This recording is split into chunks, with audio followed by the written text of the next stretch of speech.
کتابوں کی دنیا کے یوٹیوب چینل پر خوش آمدید۔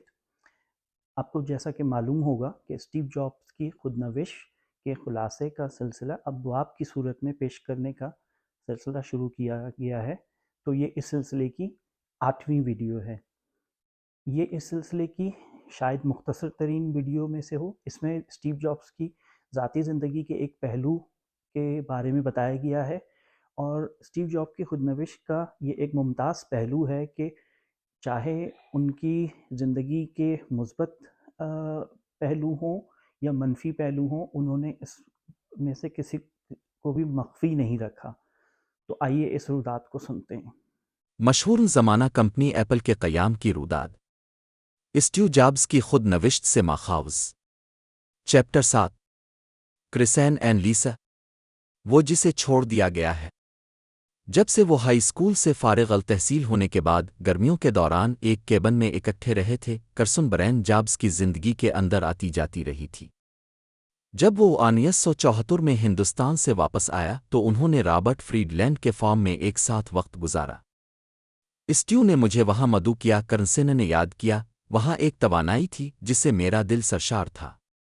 جب وہ واپس لاس الٹوس چلے گئے تو ان کا رشتہ زیادہ تر محض دوستانہ بن گیا۔ اسٹیو گھر میں رہتا تھا اور اٹاری میں کام کرتا تھا۔ اس کے پاس ایک چھوٹا سا اپارٹمنٹ تھا اور اس نے کوبن چینو کے زین سینٹر میں کافی وقت گزارا۔ وہ 1975 کے اوائل تک کرسن نے ایک باہمی دوست گریگ کالہون کے ساتھ رشتہ شروع کر دیا تھا۔ الزبتھ ہومز کے مطابق وہ گریگ کے ساتھ تھی، لیکن کبھی کبھار اسٹیو کے پاس بھی جاتی تھی۔ ہم سب کے ساتھ ایسا ہی تھا۔ 70 کی دہائی ایسی ہی تھی۔ کالہون جابس فریڈ لینڈ کوٹکے اور ہومز کے ساتھ ریڈ میں تھا۔ دوسروں کی طرح اس کا مشرقی روحانیت کے ساتھ گہرا تعلق بن گیا اور وہ ریڈ سے باہر ہو گیا اور فریڈ لینڈ کے فارم کا راستہ تلاش کیا۔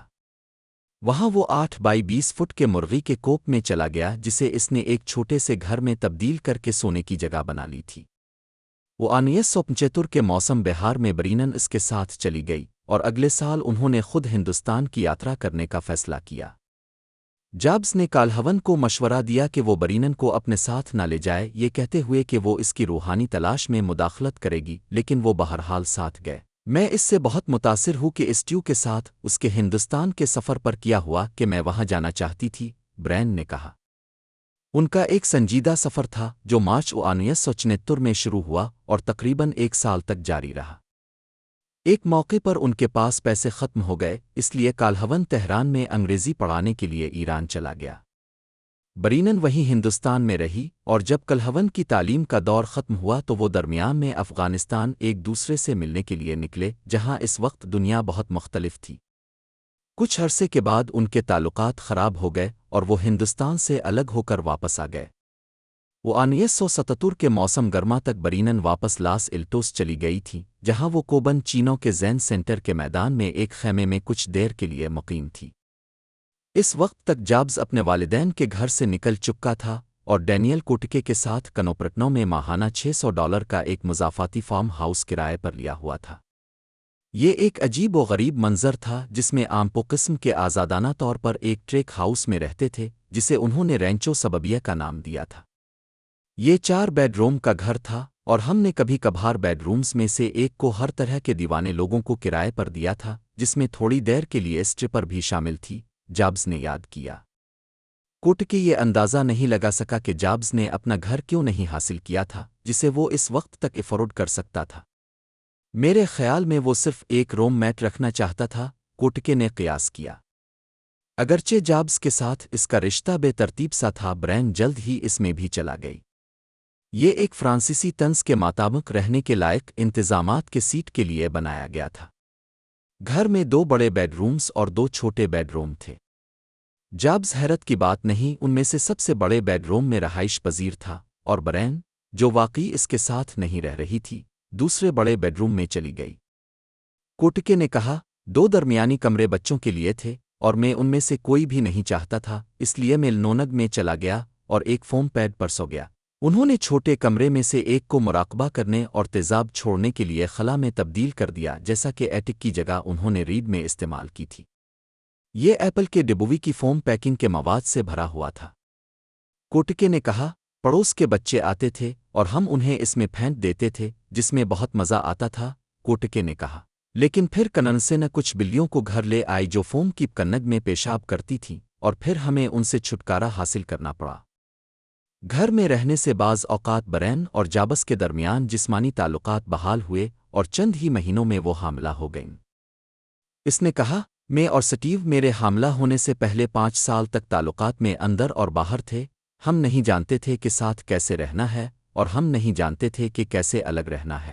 جب گریگ کالہون 1977 میں تھینکس گنونگ پر ان سے ملنے کے لیے کولوراڈو سے نکلے تو برینن نے اسے یہ خبر سنائی۔ اسٹیو اور میں دوبارہ اکٹھے ہو گئے اور اب میں حاملہ ہوں، لیکن اب ہم کبھی اپنے تعلقات میں آگے بڑھ رہے ہیں، کبھی پیچھے ہٹ رہے ہیں۔ کالہون نے دیکھا کہ جابس اس تمام صورت حال سے لاتعلق تھا، یہاں تک کہ اس نے کالہون کو ان کے ساتھ رہنے اور ایپل میں کام کرنے کے لیے آمادہ کرنے کی کوشش کی۔ اسٹیو صرف کرسن اس کے حمل کے ساتھ معاملہ نہیں کر رہا تھا، اس نے یاد کیا۔ وہ ایک لمحے میں اب کے ساتھ بہت مصروف ہو سکتا ہے لیکن پھر لاتعلق۔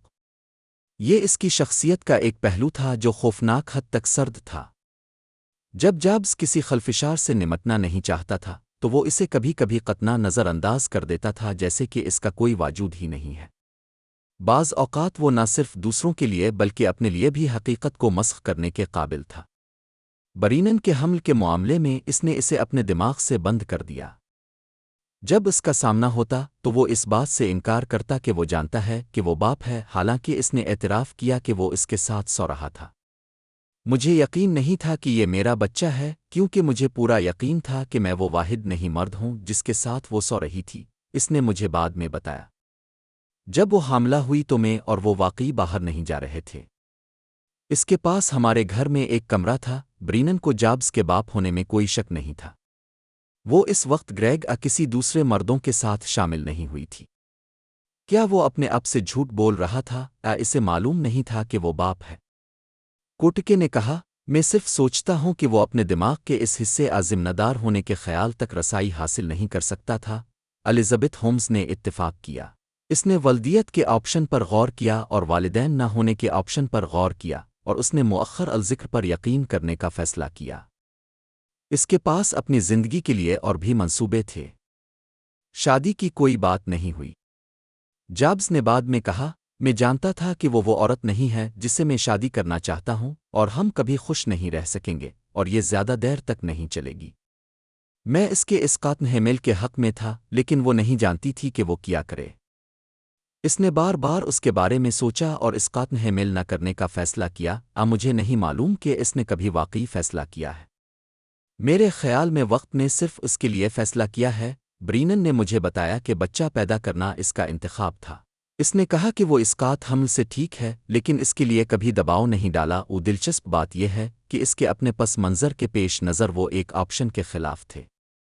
اس نے کہا، اس نے مجھے بچے کو گود لینے کے لیے پیش کرنے کی سختی سے حوصلہ شکنی کی۔ یہ ایک پریشان کن ستم ظریفی تھی۔ جابس اور برینن دونوں 23 سال کے تھے، وہی عمر جو جوان شیبل اور عبدالفتح جندلی کی تھی جب ان کے پاس جابس کی پیدائش ہوئی۔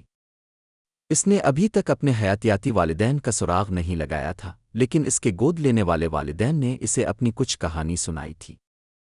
اس نے بعد میں کہا، میں اس وقت اپنی عمر کے اس اتفاق کے بارے میں نہیں جانتا تھا، لہٰذا اس کا کرسم کے ساتھ میری بات چیت پر کوئی اثر نہیں ہوا۔ اس نے اس خیال کو مسترد کر دیا کہ وہ اپنے حیاتیاتی والد کے طرز پر اپنی گرل فرینڈ کو 23 سال کی عمر میں حاملہ کرنے کے طریقے کی پیروی کر رہا تھا، لیکن اس نے اعتراف کیا کہ ستم ظریفی کی گونج نے اسے روک دیا۔ جب مجھے پتا چلا کہ وہ 23 سال کا تھا جب اس نے جوان کو مجھ سے حاملہ کیا تو میں نے سوچا وا جابس اور برینن کے درمیان تعلقات تیزی سے خراب ہو گئے۔ کریسنٹ کہتی کہ سٹیو اور میں اس کے خلاف گٹھ جوڑ کر رہے تھے، کوٹکے نے یاد کیا۔ اسٹیو صرف ہنستا تھا اور اسے سنجیدگی سے نہیں لیتا تھا۔ اس نے بعد میں اعتراف کیا کہ برینن جذباتی طور پر مستحکم نہیں تھی۔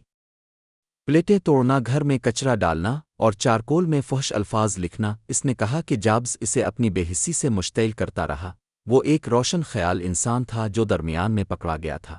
ڈینیل کے پاس بے رحمی کا وہ ڈی این اے نہیں تھا، اس لیے وہ اسٹیو کے رویے سے تھوڑا سا پلٹ گیا۔ برینن کے مطابق وہ اسٹیو اب کے ساتھ صحیح سلوک نہیں کر رہا، سے لے کر اسٹیو کے ساتھ مجھ پر ہنستا تھا۔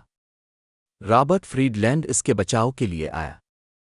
اس نے سنا کہ میں حاملہ ہوں اور اس نے بچہ پیدا کرنے کے لیے فارم آنے کو کہا۔ اس نے یاد کیا تو میں گئی۔ الزبتھ ہومز اور دیگر دوست اب بھی وہاں رہ رہے تھے اور انہیں ڈیلیوری میں مدد کے لیے اوریگون کی ایک مڈوائف ملی۔ 17 مئی 1978 کو برینن نے ایک بچی کو جنم دیا۔ 3 دن بعد جابز ان کے ساتھ رہنے اور نئے بچے کا نام رکھنے میں مدد کرنے کے لیے آیا۔ کمیون میں بچوں کو مشرقی روحانی نام دینے کا رواج تھا، لیکن جابز کا اصرار تھا کہ وہ امریکہ میں پیدا ہوئی ہیں اور اس کے لیے مناسب نام ہونا چاہیے۔ برینن نے اتفاق کیا۔ انہوں نے اس کا نام لیزا نکول برینن رکھا، اسے آخری نام جابز نہیں دیا۔ اور پھر وہ ایپل میں کام پر واپس جانے کے لیے چلا گیا۔ وہ بچہ اس کے ساتھ کچھ لینا دینا نہیں چاہتا تھا۔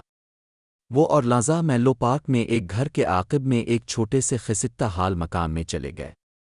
وہ ویلفیئر پر رہتے تھے کیونکہ برینن نے بچوں کے خرچہ کے لیے مقدمہ دائر کرنے کو محسوس نہیں کیا۔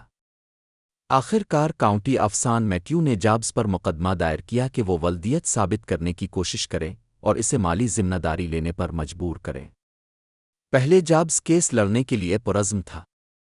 اس کے وکلا چاہتے تھے کہ کورٹ کے گواہی دیں کہ اس نے انہیں کبھی بستر پر ایک ساتھ نہیں دیکھا، اور انہوں نے ثبوتوں کا انبار لگانے کی کوشش کی کہ برینن دوسرے مردوں کے ساتھ سو رہی تھی۔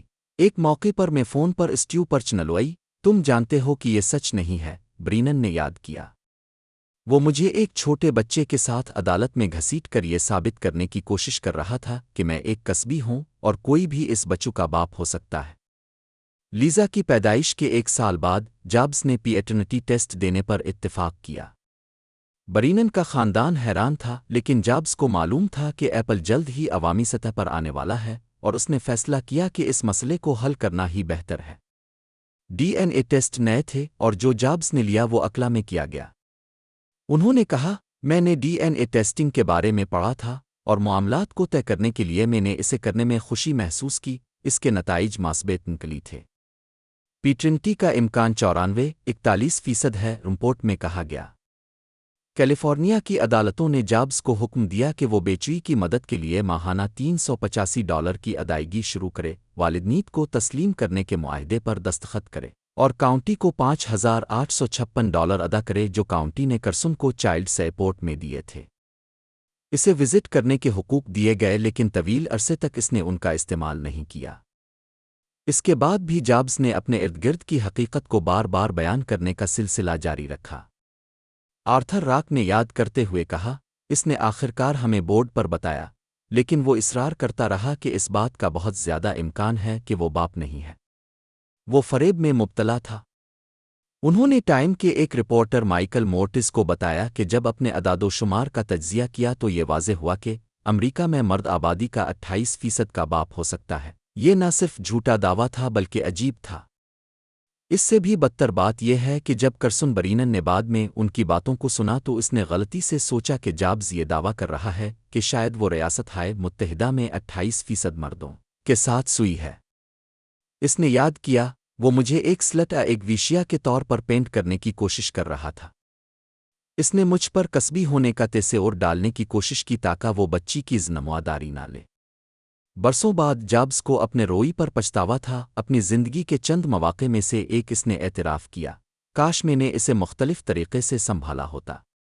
میں اس وقت اپنے آپ کو باپ کے طور پر نہیں دیکھ سکتا تھا، اس لیے میں نے اس کا سامنا نہیں کیا۔ لیکن جب ٹیسٹ کے نتائج سے معلوم ہوا کہ وہ میری بیٹی ہے تو یہ سچ نہیں ہے کہ میں نے اس پر شک کیا۔ میں 18 سال کی ہونے تک اس کا خرچہ الفاٹینی پر راضی ہو گیا اور آس پر بھی کہ کرسن کو بھی کچھ پیسے دوں۔ میں نے پالو آلٹو میں ایک گھر تلاش کیا اور اسے ٹھیک کر دیا اور انہیں وہاں کرائے کے بغیر رہنے دیا۔ اس کی والدہ کو اس کے لیے بہترین اسکول ملے جس کے لیے میں نے ادائیگی کی۔ میں نے صحیح کام کرنے کی کوشش کی، لیکن اگر میں آسی دوبارہ کر سکوں تو میں اس سے بہتر کرنے کی کوشش کروں گا۔ ایک بار جب کیس حل ہو گیا، جابز نے اپنی زندگی کے کچھ معاملات میں پختگی کے ساتھ آگے بڑھنا شروع کر دیا، اگرچہ تمام نہیں۔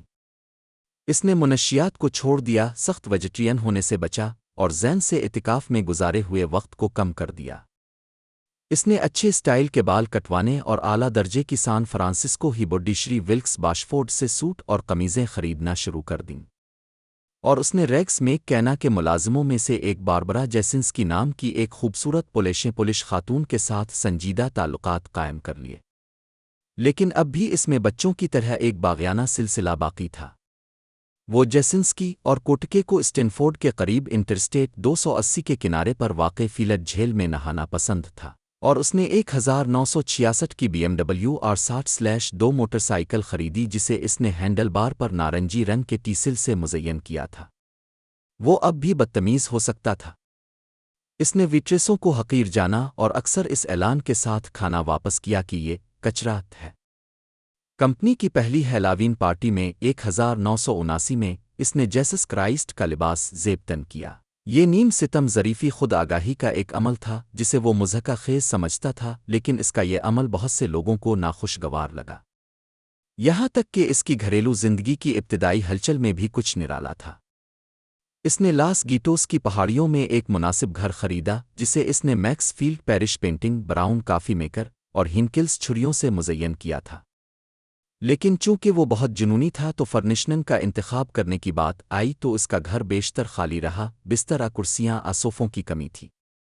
اس کے بجائے اس کے سونے کے کمرے کے بیچ میں ایک گدا تھا جس پر آئنسٹائن اور مہاراج جی کی تصویریں بنی ہوئی تھیں، اور فرش پر ایپل ٹاو۔ تو ناظرین، آپ نے یہ اسٹیو جاب کی خود نوش کے سلسلے کی 8ویں ویڈیو دیکھی اور اس میں اس کی رودات سنی، تو آپ کو یہ کیسی لگی اس سے مطلع کیجیے گا، اور انشاءاللہ اگلی دفعہ سلسلے کی نوی ویڈیو کے ساتھ حاضر ہوں گے۔